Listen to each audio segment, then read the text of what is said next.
Okay, well, we are here, graced the presence of Hugh Robertson, Sport Minister and indeed Olympics Minister.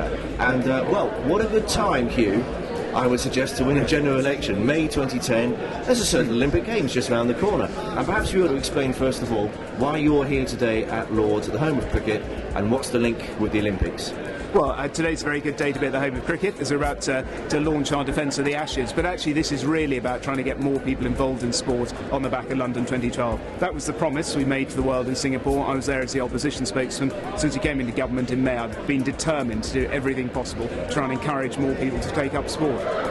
Well, I mean, to be fair to you, you were in opposition as Shadow Sports Minister, weren't you, for quite a while? So 5 years. So it'd be a little bit churlish to accuse you of jumping in at the last minute and becoming Olympics Minister. But, I mean, what a time. It's a one-off, isn't it, really? It's your one opportunity to be Olympics Minister at the London Olympic Games.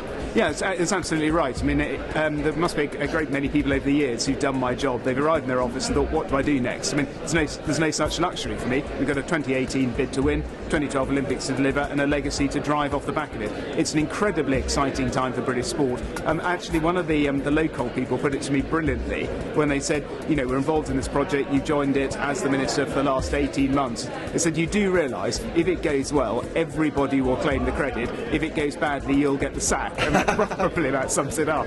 Well, actually, I was thinking, when the flame goes down in the Olympic Stadium in Stratford in 2012, and it's the official end of the Olympics, does that mean that you're no longer Olympics Minister? It probably not directly, no, because there's quite a lot of work that will need to be done after the Games. I mean, clearly the Paralympics follow the Olympics, and actually making sure they're an integral part of the whole process is very important to us in government. But then afterwards, actually, we've got to drive a real legacy in economic and regeneration terms out of London 2012. So there will be quite a lot of work to do in terms of dismantling the facilities and making sure they use the benefit of sport. So I suspect the role won't really wrap up until 2013-14. I mean, you've just said the L word, and that's so important, isn't it? Because, I mean, I've been to many Olympics over the years where pretty much as soon as the Games are over, everything closes down, and that's it. And that's not really what this is about, is it?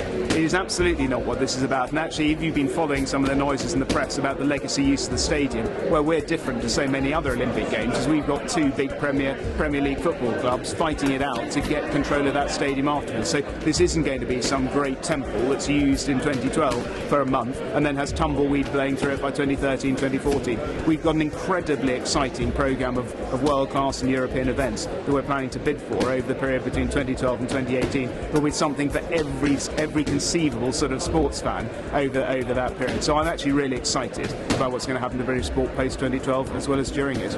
Now, call me presumptuous if you like, but being sports and Olympic minister suggests you might be able to go and see some action in 2012. What are your sort of what are the events you're really looking forward to, and what are the sports that you personally maybe played in the past and you follow?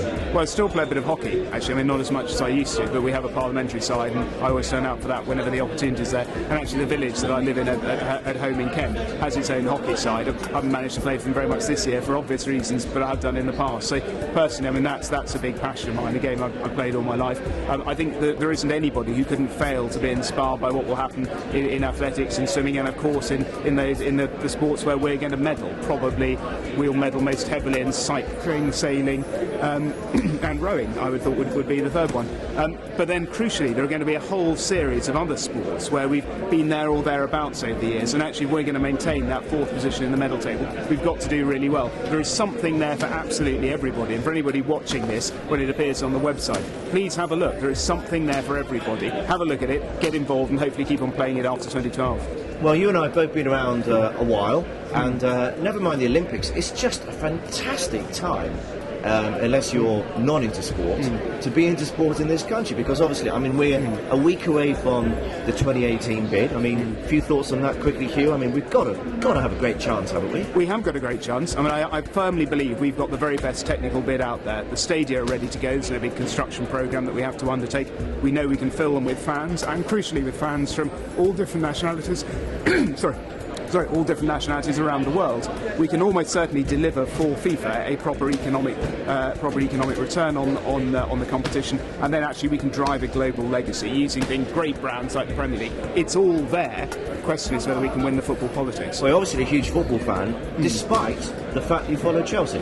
Yeah, it's not been the best couple of weeks for Chelsea fans, but you sort of, if you look at Chelsea seasons, particularly recently, we've often started pretty well, had a bit of a mid-season slump, and picked up afterwards. I think there were many of us that always felt that the key to remaining on top of the Premier League was keeping the squad fit. Actually, the midfield in particular, with suspensions to Essie and Lampard not fit, is probably not as strong as most fans would want it at the moment. If we can get them all fit back playing football again, then I'm sure we'll come through very strongly in the second half of the season. And we were saying, to be fair to you, Hugh, you haven't become a Chelsea supporter in the last 4 or 5 years. You were there life before Abramovich, weren't you? I was. I sort of really became a Chelsea fan when I left the army in the early 90s, and actually a friend of mine took me to Stamford Bridge one Saturday afternoon, fair to say having had a few beers beforehand. I got absolutely entranced by it, and certainly in the station I was working in the city in the late 90s, I went sort of almost every Saturday, and whether they were playing at home during the week. So now I have been following it for some while now. Clearly it's a very exciting time for the club. Now some sports ministers become other ministers, it's a stepping stone, but I don't know, Hugh, unless you have aspirations to become PM one day, I would have thought being sports minister is quite a good gig for the foreseeable future, because you've also got the Commonwealth Games in 2014 in Glasgow, you've also got the Rugby World Cup in 2015, and God willing, the World Football Cup in 2018, so why go anywhere? Well, the electors may, of course, decide to put me somewhere else, but providing that doesn't happen, I mean, sport is something that's been part of my life, really ever since I can remember being around. And I've always been kicking up football or doing something or other like that. I've played sport endlessly through school, through university. I already joined the army because I wanted to play sport above all else. So it's been a really key part of my life, growing up and now in adulthood. I'm incredibly lucky to have this particular job. It is the job that I wanted above all else. And actually, the crucial thing is to make sure I do it as well as I possibly can and leave British sport in a better state than I found it. All right, well, lovely to meet you, Hugh, and obviously fingers crossed for the 2018 bid, fingers crossed for the Olympics, fingers crossed for the next 7 years of wonderful sport. Fingers crossed for everything, yeah. It's brilliant, isn't it? It's absolutely fantastic, and it's a really exciting time to be involved in British sport. And you said actually earlier on, there may be some people out there who are not keen on sport, who regard this as a nightmare. Don't regard it as a nightmare. It's a fantastic opportunity.